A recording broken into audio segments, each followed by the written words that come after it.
Welcome to Rev MD, a podcast created for healthcare professionals by healthcare professionals. We will share tips on medical billing and coding, as well as workflow optimization to help practices succeed, thrive, and grow revenue. I am so excited to welcome you guys to another week of the Rev MD podcast and introduce Dr. Una, who truly deserves no introduction. She has been an amazing just force of nature in the physician world, somebody I'm personally been following for some time now, and I'm in her business program. And so without further ado, Dr. Una, would you please introduce yourself and share your amazing story? Of course. And thank you so much for having me on the podcast.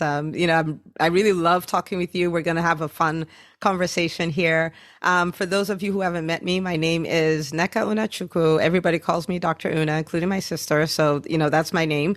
I'm a pediatrician by training. And I am the founder of EntreMD. And EntreMD is a company that really just exists to help doctors build profitable businesses so they can live life and practice medicine on their terms. And so I do that with, podcast by the same name, the EntreMD podcast. I have the EntreMD Method book and then the EntreMD Business School. So I'm all about that.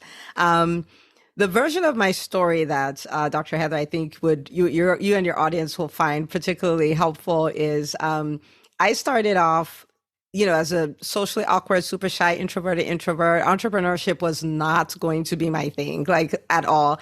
And I worked at my first, attending job right out of residency, and I thought I was going to do that till whenever. And I remember walking in and seeing my first patient, and I was super excited. I'm an attending now. The buck stops with me and all of that kind of stuff. And I did my first, prescription, all of that, sent it out. I was like, first patient seen. And I walked out of that room, and I cannot describe to you how anticlimactic that was. Here I was with my first attending job, gonna really earn money, get to practice medicine the way I want, but I couldn't shake off that feeling that there was more. Like there had to be more. This can't be everything. I was like, so I'm gonna do what I just did, 25 times a day till I'm 70. Like something's wrong with that,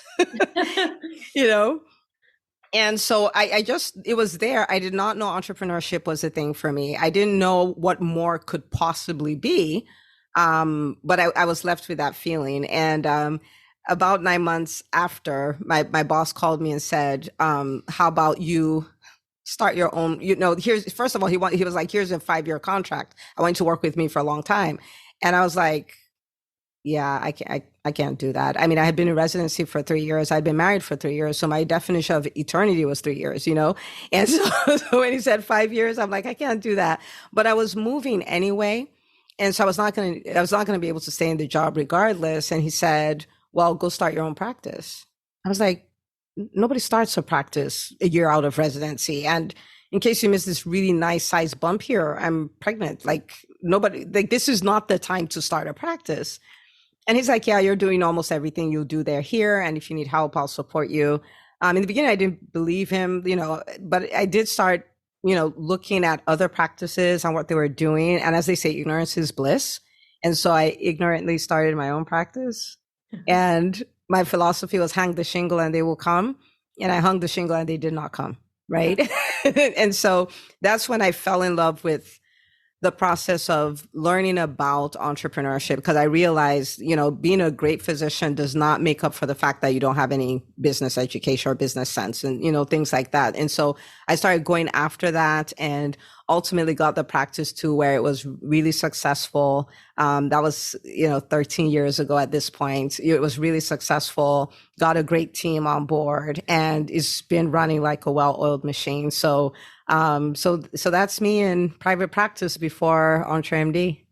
And I think what you said is amazing, that it's not like you trained for this. It's not like you spent all of this time becoming this expert in business prior to going out on your own. You learned it kind of, as you went. It was an experience that you went after. You sought to learn what you needed to become excellent at being an entrepreneur and running your own practice. Yeah, because we don't get any business education at all. And but the thing is that a practice is a business.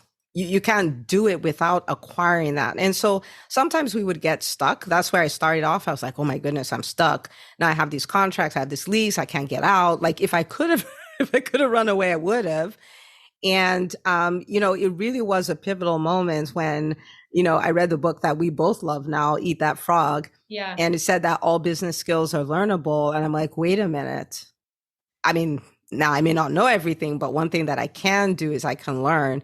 And I started learning all those things. So this is something that is available to every physician. Every physician who is an entrepreneur or wants to be an entrepreneur, we can learn, right? And so there's the books, there's the podcast, there's the programs and all of those things, but we can learn to thrive as entrepreneurs. And I know we've been sold this narrative that we don't make great entrepreneurs, but you know my philosophy on that. Of course, we have the potential to be some of the most amazing entrepreneurs. We have the work ethic, we have the exposure, we have the connections, we have the ability to learn, and we lead with service. We don't lead with profit. And that's what makes us we get to be the most innovative, most impactful entrepreneurs. I love that, lead with service. Everyone in business needs to make money in order for the businesses to run and then to give back and do all the things you want to do in life. When you think back to those early days and you're trying to get your practice off the ground, do you remember kind of some of those first key things in order to make patients come, but then also to keep yourself organized? Where do you go with step A, B, and C? Like, what do you do first? Because it can be overwhelming looking at the mountain of stuff that you need to do. Yeah, so there's a neat way of looking at it. I mean, if you think about it, for your practice to succeed, whether that's in impact or revenue, you have to have patients. And so if you don't have patients, that's your number 1, 2, 3, 4, 5, 6 assignment is to acquire patients, right? Because sometimes we would be distracted by, well, I want to make my website prettier. I want to renew my logo. I want to make sure I have, all my processes mapped out, which those are all great. But it doesn't matter if you don't have patients, right? And so if you're at a point where you're like, my panel is not full, we're not bringing enough patients to break even and all of that, that is the first thing, right? And so for me, as a really shy introverted introvert, that was and as a physician, right? Because my philosophy at the time is I'm a professional. I don't market, I don't sell, I don't do things like that, right? And so it was really hard for me to do that. And I had to get out of my own way and realize there is you, the physician, and there is you, the entrepreneur. You, the entrepreneur, markets and sells and promotes and asks for referrals and does all those things. And yes, it's uncomfortable in the beginning, but everything we've done has been uncomfortable, right? My first IV was uncomfortable. My first spinal tap was uncomfortable. My first, presentation was uncomfortable, but we don't run away from discomfort. I don't know a physician who can say I run away from discomfort, because discomfort is how we got here. Medical right? school was discomfort. Yeah. Even applying for it, don't even worry about going to it. You know what I mean? and so it's kind of like, I had to come to terms with that. Like, the fear is not going to go away. The discomfort is not going to go away before I do those things. So I started going out. I'm a pediatrician. So I started going out to meet OBGYNs, going to daycares, going to schools, all of those things, telling them about what I do. I'm really, really promoting that, asking for referrals and things like that. So when there are no patients, that really is the first thing. And the second thing would be, and this is for everyone who owns a practice, we tend to be perfectionists. We tend to be really good at a lot of things. And so sometimes hiring and delegation is a struggle. Right. And so that is something, like, if I could, looking back, if I could tell someone you want to embrace that as soon as possible, is really hiring and getting things done through your team. Because sometimes we hire, but we still do all the work.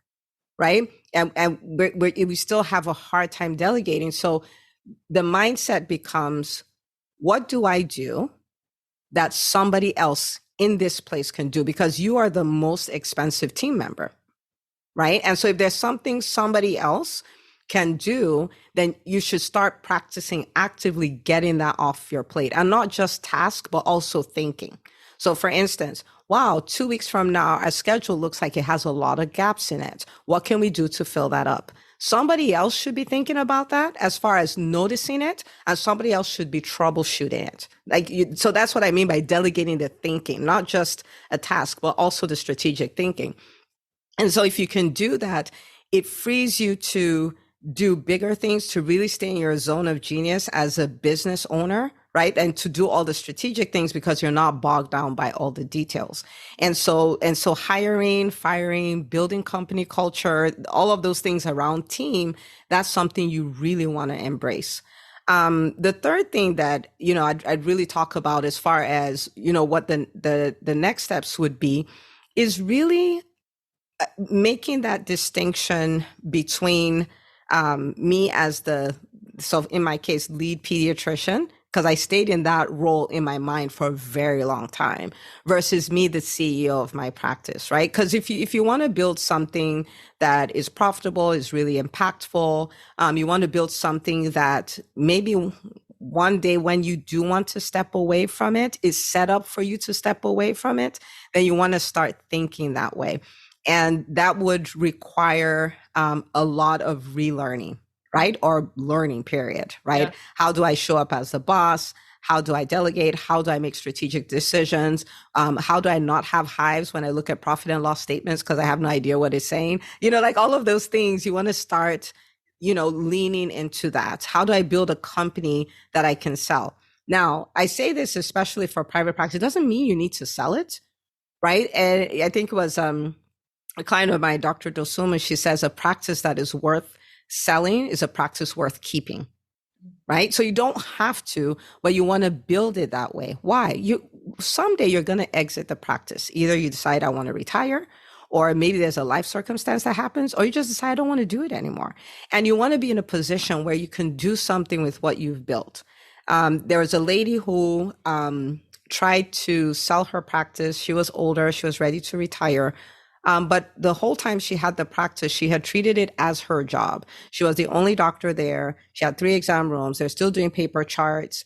Everything was linked to her. She was in everything. So there was really nothing to sell. There was no systems. There was no processes. There was no team. There was nothing. And if she walked away, the practice would fall apart because it's her job. Right. And so if she had embraced that CEO role, she could have built it differently, and she could have been rewarded at the end of her time for her hard work, as opposed to just having to let it go because she couldn't sell it. She just had to shut it down. And it brings up a good point, and something that we're even trying to do in our own business. It's how many activities are we doing that we can systematize? And so how many things can we do that we can put an SOP around, that we can organize?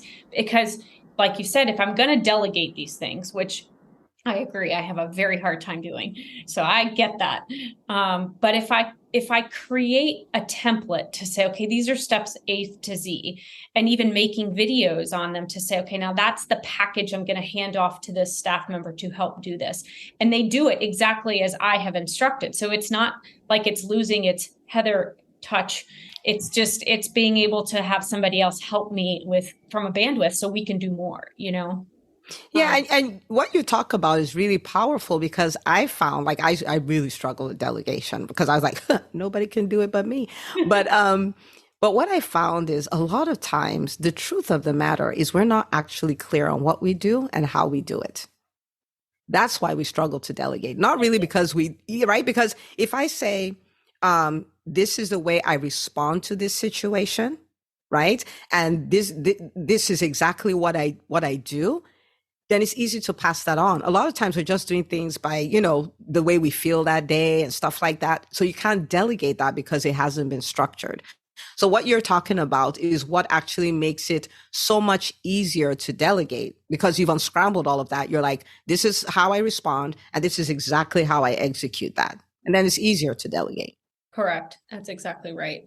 And I have to say, a lot of these wonderful things I've been learning myself have been part of your business program. And I don't know where we would be as a company if it weren't for that. I mean, I'm learning so much, the community, it's amazing. So I'd love for you to share a little bit about EntreMD and just that amazing community that you've built.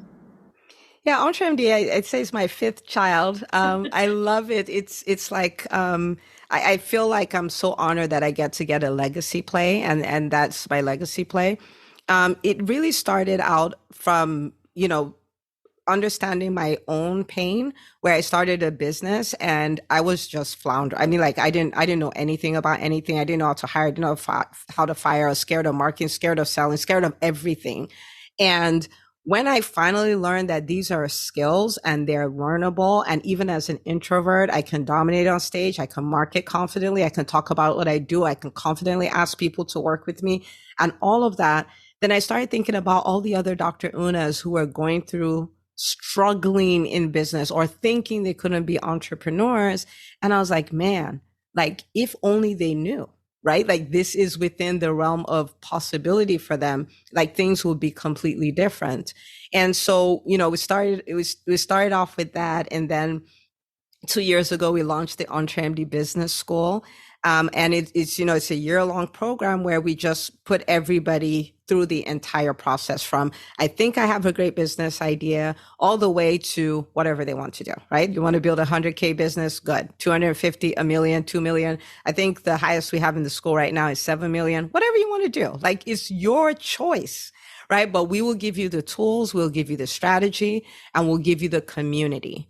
And the community is so powerful because I think as physicians, entrepreneurship is really so strange that you need to be in a container with other physician entrepreneurs who are doing the same thing, because it takes a lot of a rub off for you to identify as an entrepreneur, to start thinking like an entrepreneur, get results like an entrepreneur, give up the guilt about making money and all of those things.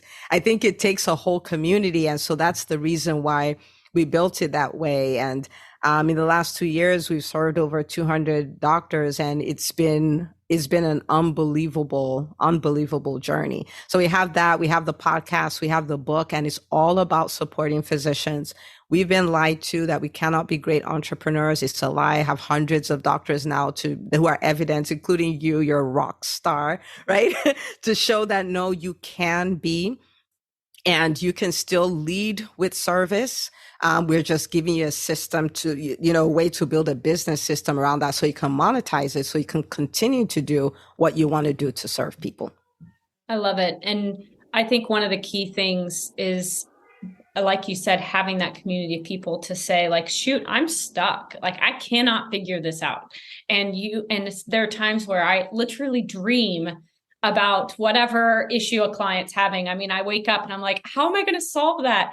And I know I have a place to go to and go, okay. And not everybody, obviously, I don't think there's maybe any other medical billers on there, but there are other entrepreneurs who say, I've had something similar. I know how to solve that. Or have you thought about this? I mean, and our little success groups, I mean, truly just the system that you put in place in order for us to succeed has been incredible. So I cannot thank you enough. Oh man, you just made my day. I'm so happy to hear that. And the thing that you've noticed actually is the way we built it intentionally, because we could have had all doctors in private practice or all physician coaches, all physicians who want to do products. But the thing about business systems is that the systems are the same, right? That what we're doing may be different, but you're going to need to overcome all the mindset things so you can take your place as an entrepreneur. You're going to learn to, market. You're going to learn to sell. You're going to, you're going to learn to do all of those things. You're going to learn how to build a team, all those things that are needed. And, there's a statement, I don't remember who I first heard this from, but the person said a lot of times innovation is not doing new things. Innovation is really borrowing things that work in one industry and bringing it into your own industry.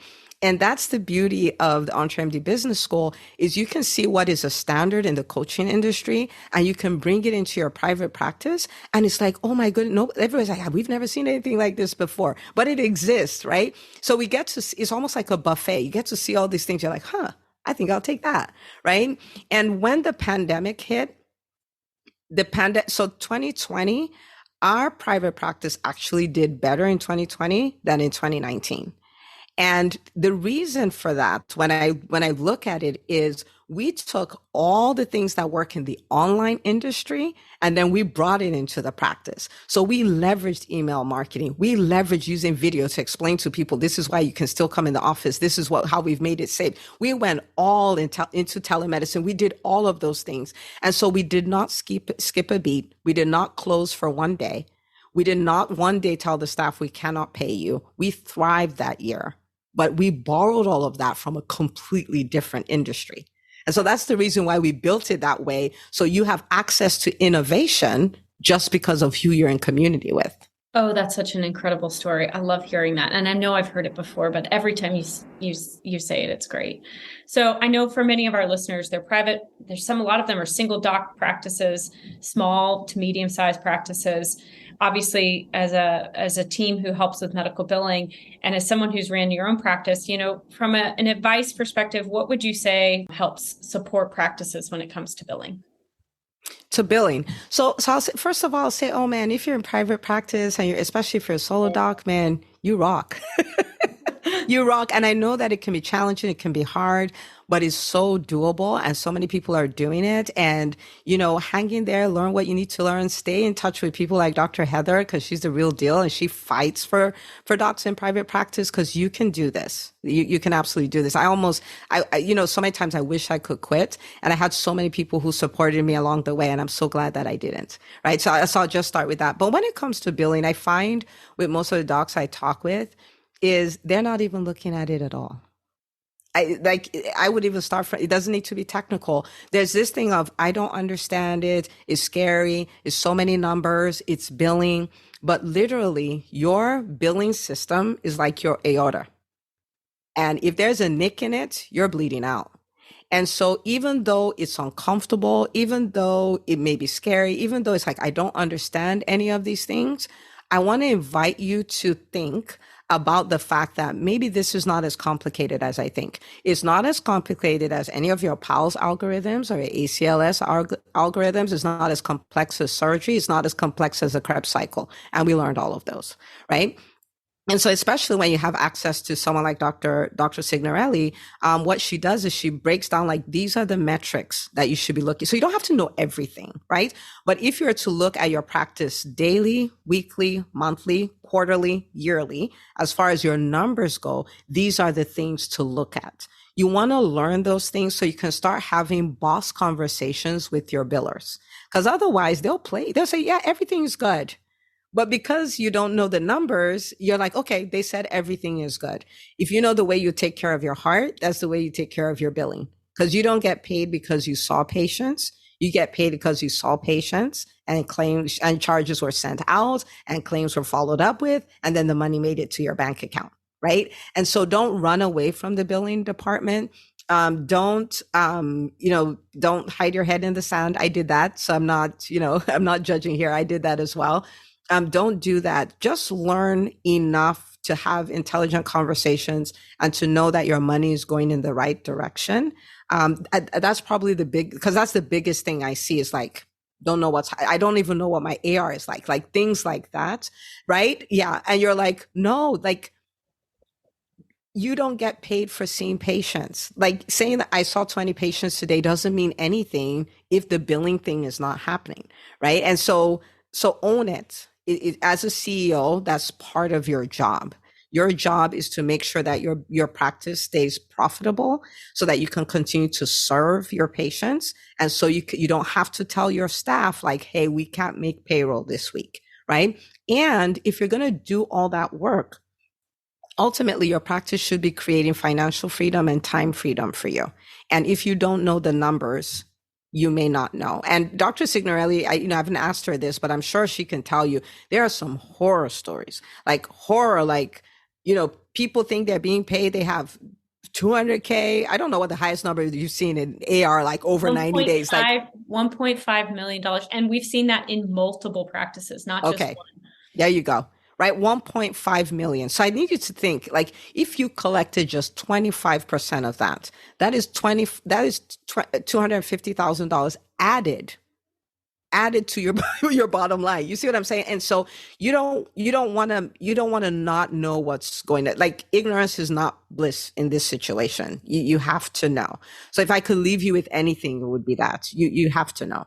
And I would say 100% of the clients where we've taken on their large AR, it's been that they weren't given the metrics. They didn't know where to go look for them. And I get all of that. I get that we're not taught this. I think if anybody can, learn something from our whole podcast, it's go find the metrics that you need. Go sit down with your billers, whomever they are. If you don't know what I'm talking about, if you don't know what Dr. Una's talking about with billing metrics, you can go to our website and sign up. And then last, I'll just say, I'm so excited to have you on today. Truly, you've made an impact in our lives and our business. And so if anybody's looking to reach out to her, please go to her website, www.entremd.com. Go listen to her podcast, go buy her book, all the things that have truly made an impact in our practice. So with that, I want to just thank you so much. I appreciate you coming on today. Thank you for having me. And for everyone listening, follow her. Like, I wish when I started my practice 13 years ago, I had someone who can tell me, just go here, right? Because I had to go Google and do all this stuff. But when you have a physician who understands the doctor piece and understands the business, the billing piece, that is liquid gold. So you take full advantage of that. So if she has a masterclass, do it. If you missed it, ask her for the replay. Okay. But do it. It'll make a huge difference in your practice. Awesome. Thank you so much. All right. Good talking to you. Thank you for joining the podcast this week. If you're in need of a new medical biller or team, please reach out at nationalrevenueconsulting.com. We take on a limited number of clients per month so that we can give every practice the attention they need during that transition period. Again, thanks so much and have a great week.